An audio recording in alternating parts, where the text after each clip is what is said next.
At the University of Missouri and colleges nationwide, black college students are saying enough. Students and an administrator at Duke University talk about why and what's next at Duke, next on Black Issues Forum. Quality public television is made possible through the financial contributions of viewers like you, who invite you to join them in supporting UNC TV.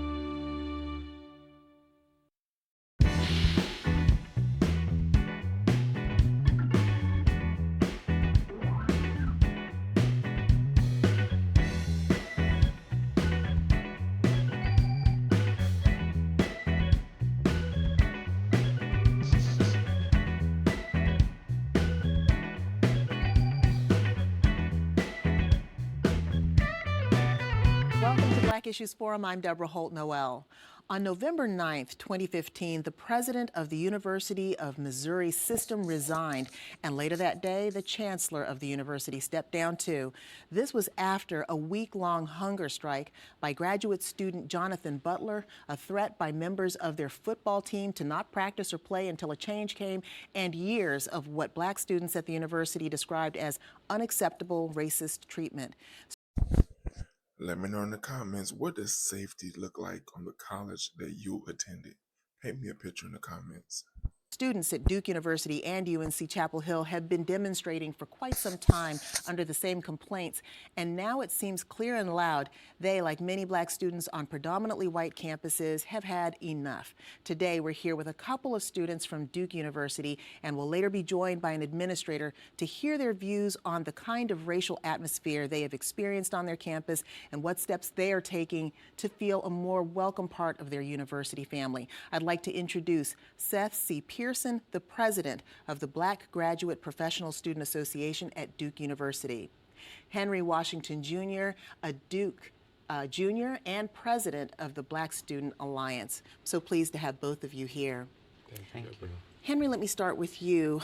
Tell me a little bit about what you've been experiencing, what your colleagues also have been experiencing, and how safe you feel at the university.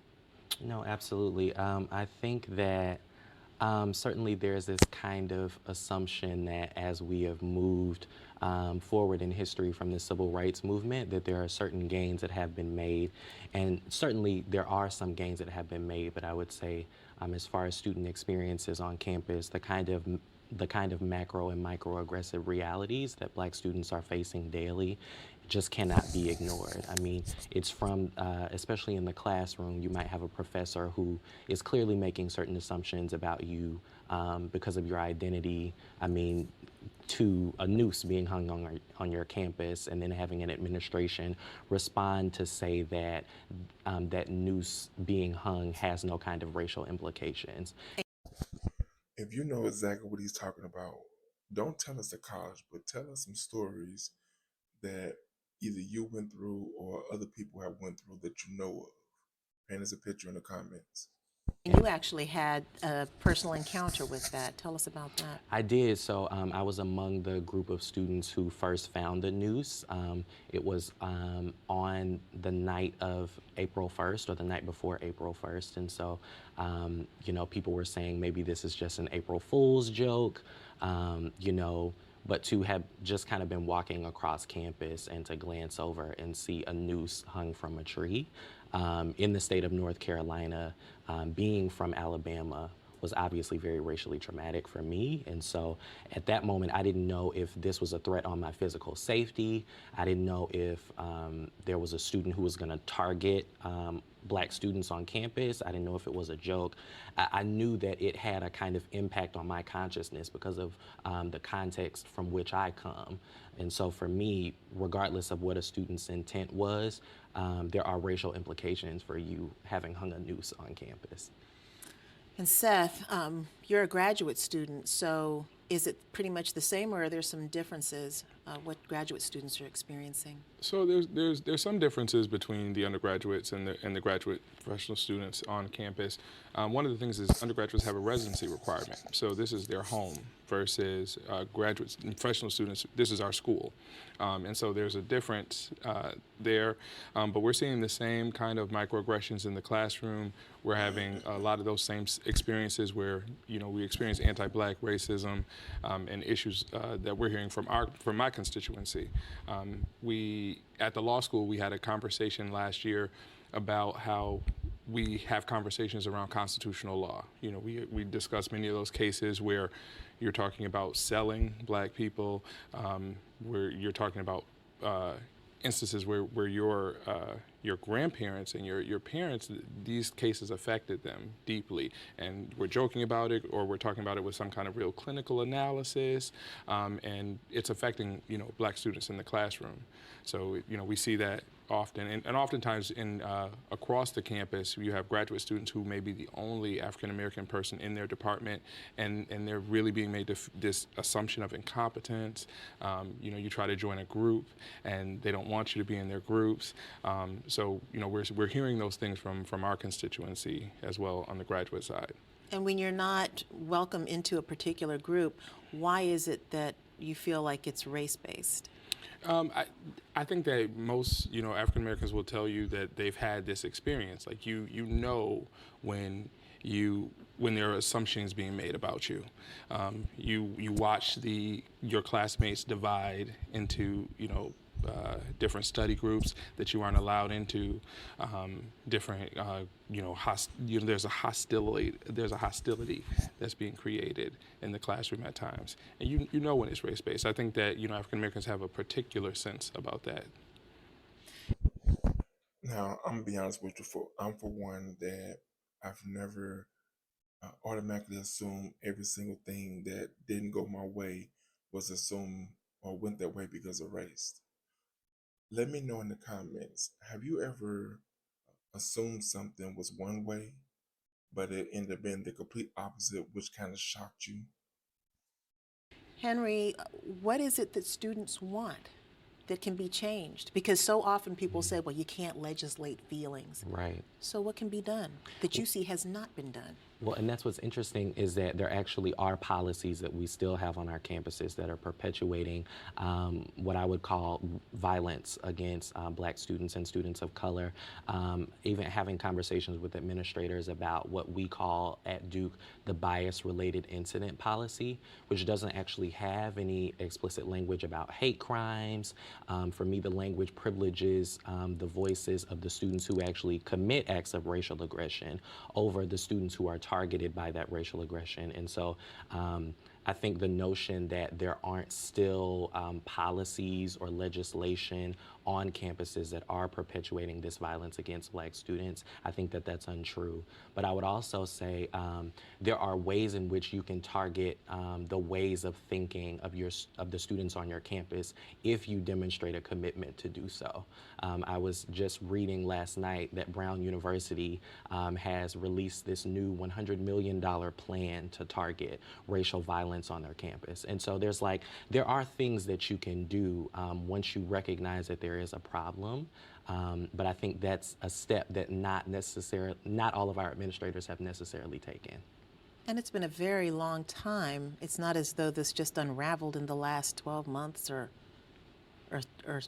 it's just been going on. Right. So you had an opportunity, Seth, to have a very important meeting recently. Tell us a little bit about that.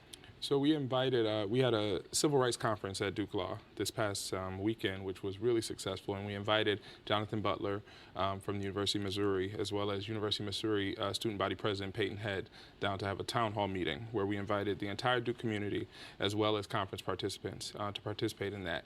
And it was really, really meaningful, I think, for the students, particularly because the concerned students at Duke had a previous conversation with administration where they read their list of demands at 5 o'clock, and then at 5:30 came over to the law school to participate with the Missouri students. But it was just meaningful to see this that this is not just something that's happening at Duke. We're watching it happen at campuses all over the country where students are just fed up, and you just get to a place where enough is enough. I feel like there's this groundswell that came from what happened at Missouri, and meeting with them was amazingly inspiring and powerful, I think, for not just me but all students. So at this point, what are you hoping will happen, Henry? I'm hoping, so in standing in solidarity with the Concerned Students 1969, which is the group of students who released demands this past Friday to administration for the things that they would like to see to improve the culture of race on campus. I want to focus on that year, 1969. Exactly. So these. Tell me in the comments, how do you think, or what do you think needs to happen to improve the race culture on campus or in the world? Are demands that were drawn from those that were drawn up in 1969? Exactly. Of course, the Allen Building takeover having happened on Duke's campus, where in a moment of kind of the culmination of feelings of racial sentiment, where Black students just said, we're just not going to take this anymore. And so I think one of the things that was interesting is, in kind of collaboration and participation with the students who were drafting the demands, there was a focus on historical memory, because over the course of the last 50 years, students have had to demand things every 10 years or so, sometimes more frequently, and many of the demands from 1969 or from just last year have still not been met. And so I think one of the frustrations by students is that the commitments that are made to improve the culture of race on campus seem to never really be affirmed or committed to. It's as if it's the thing that is pertinent when students complain about it, but there's not necessarily a demonstrated commitment that happens consistently throughout years of time with administration. How do you get that commitment? Because you're about the business of getting your degree, Right. Not fighting a social battle. Right. But you need to fight the social battle in order to feel comfortable enough to get the degree. And I want people to have an understanding of how you feel about your university. Right. First of all, because you are there and you are committed. Right. Right. But you don't feel included. So. Yeah, and I think, to your point, just taking more time for self-care and being really intentional about separating the work that I do to empower myself as a Black student on campus, and then the work that I do to make sure that my academic standing is where it needs to be. And that gets incredibly difficult, because where administration can tokenize Black students, they will absolutely choose to do so. Recognizing the complexity of Black identity is not a goal that administrators often seem to be critically invested in.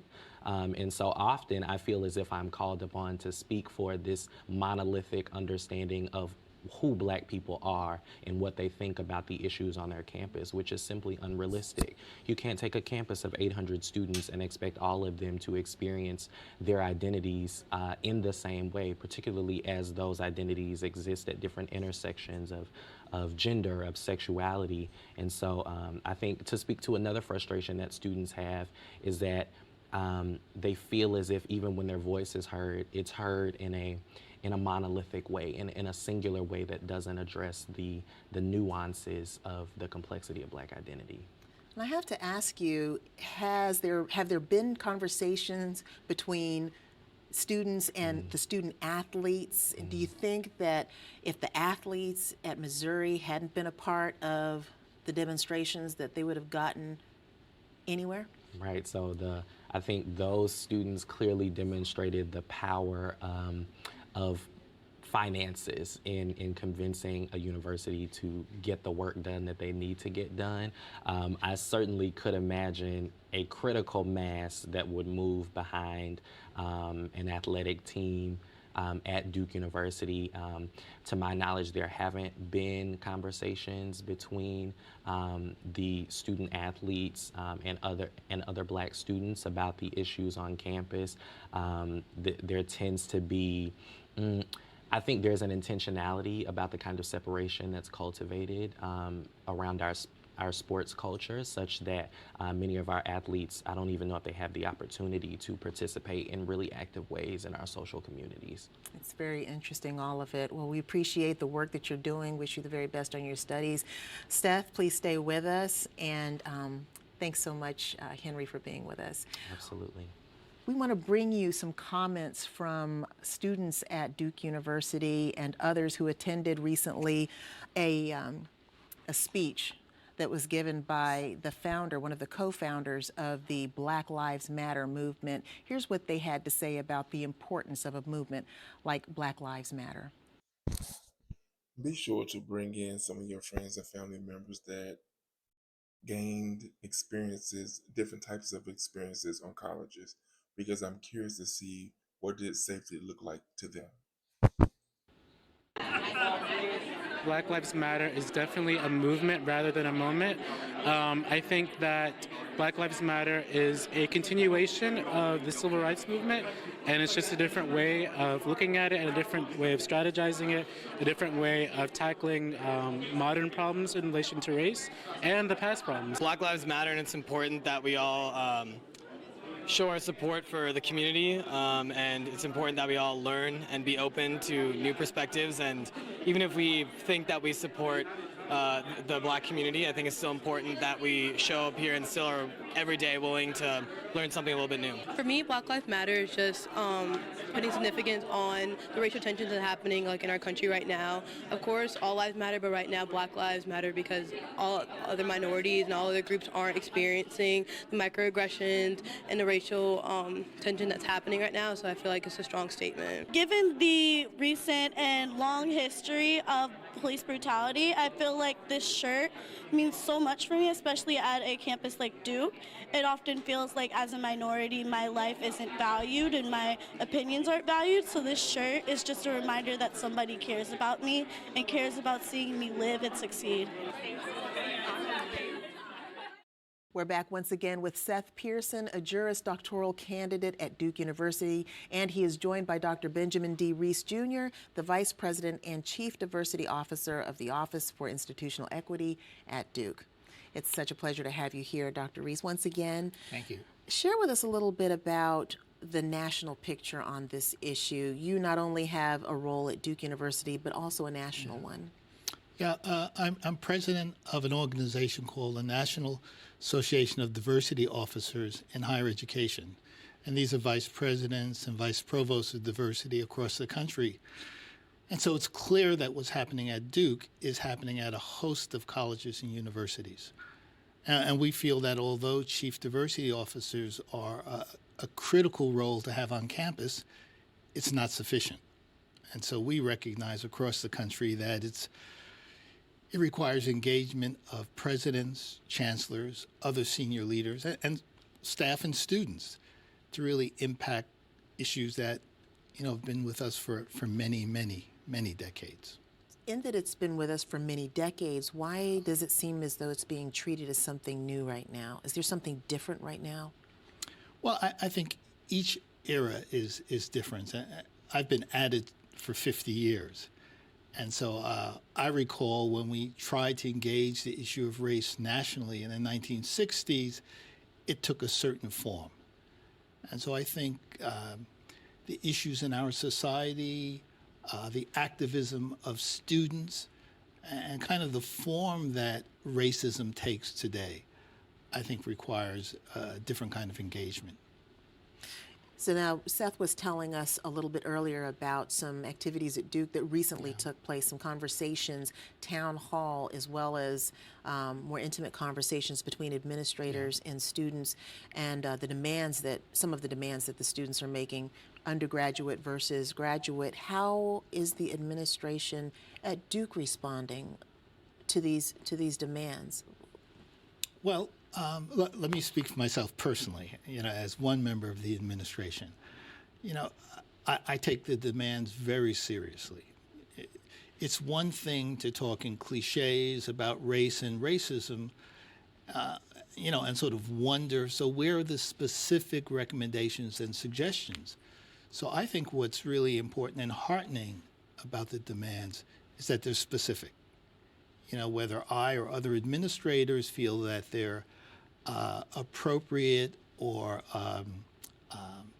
really things we can impact in the short run, that's sort of secondary to the fact that I think students have delineated very clearly not only issues, but what they see as ways of impacting those issues. And so I see the demands as very helpful, and hopefully they'll move us along. Seth, along with the demands, is there a timeline for these demands? Yes, there is a timeline and a pretty clear one.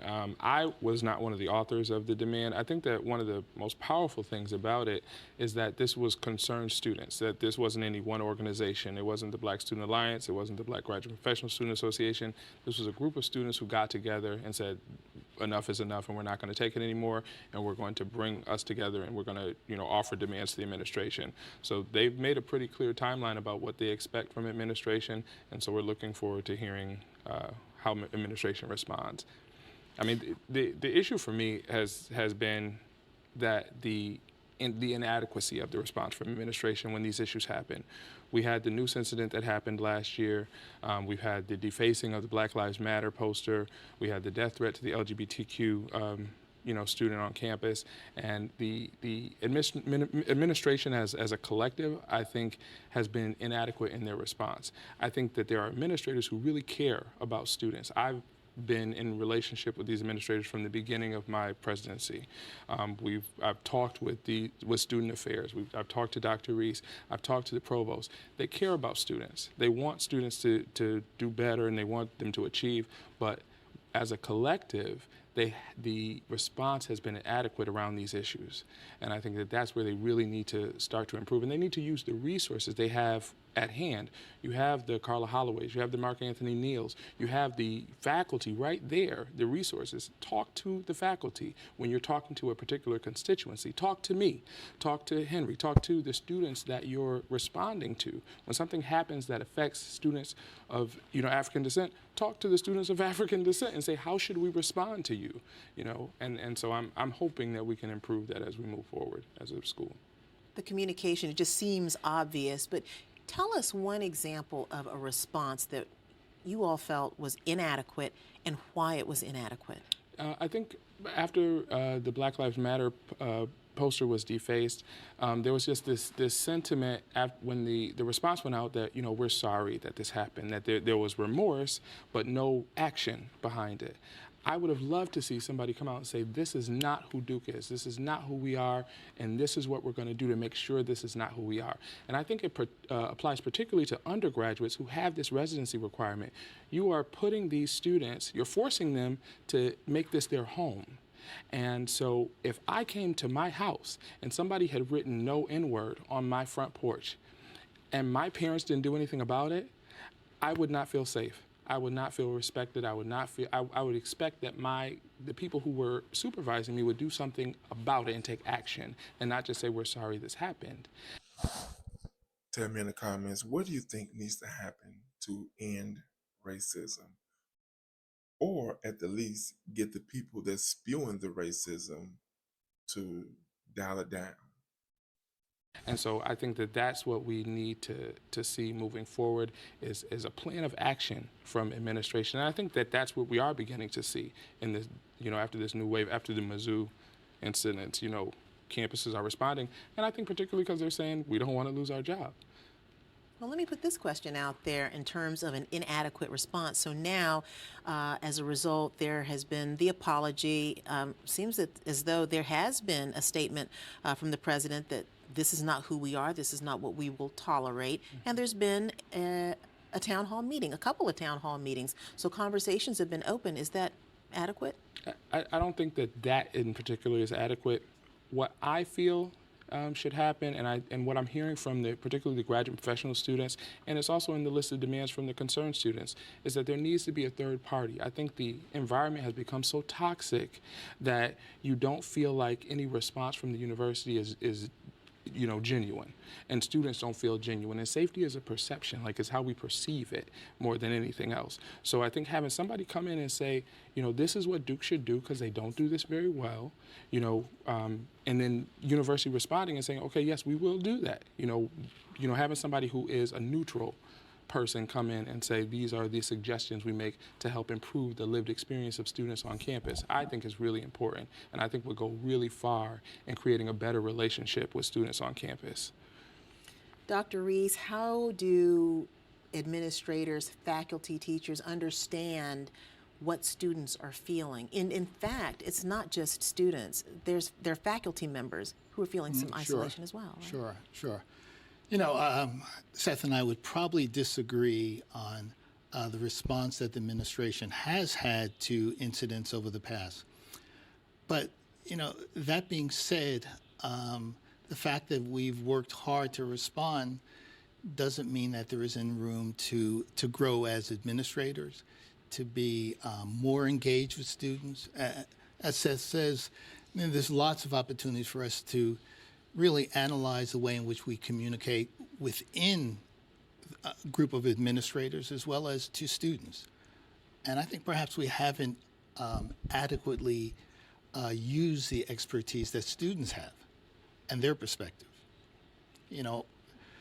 Most of us as administrators come from a different generation, and that may hopefully bring some wisdom with it, but it also is a different generation than students who are on campus.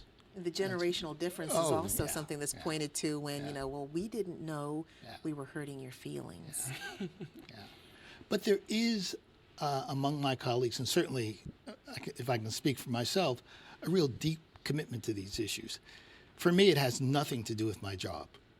I've been at this for 50 years. If I get fired tomorrow, I'm going to be out there on the streets doing the work that I've been doing for 50 years. This isn't about a job for me. This is my life. Agreed. Well, I really appreciate both of you coming out to share what's happening at Duke, and wish you the very best in resolving the issues. Thank you. I'd like to thank Dr. Benjamin Reese Jr., Seth Pearson, and Henry Washington Jr. for coming out today. I want you to tell me of a hateful experience that you went through in the comments, and I'm gonna tell you one as well.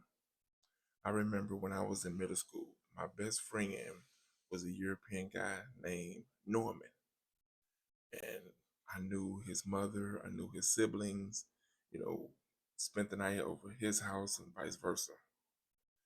Well, one day he hits me up. He tells me that his mother got a great job in the UK and they were leaving the country. So naturally, I was sad. I was losing my best friend, Well, I just so happened to be out taking a walk. It was like 2 or 3 days after they moved away. And I just so happened to see their landlord. Like I said, I knew everybody. And I'm talking to the guy, and I was like, I said, it's a shame that they had to, move to the UK, got a great job, great opportunity or whatever. And he looked at me like I was crazy. He said, UK? They didn't move to the UK. I said, that's what Norman told me. He said, let me tell you what happened. His father came home from prison. I said, oh, okay. I said, well, why did he have to hide that? Awesome. His father don't like black people. And instantly, I was like, what the So, the following Monday comes, and we're in class, and they decided to have like a little moment of silence, for the fact that we are less of a student. Norman, he got pulled out of school, of course, and it was like, he moved to the UK and awesome, y'all want to come up front and say a couple words about it and blah, blah, blah. So everybody, one by one, stood up. So they all looked at me like, "Oh, aren't you gonna say something? Y'all two was thick as thieves." And I was debating in my head, did I want to go along with this lie, or did I want to just tell the truth?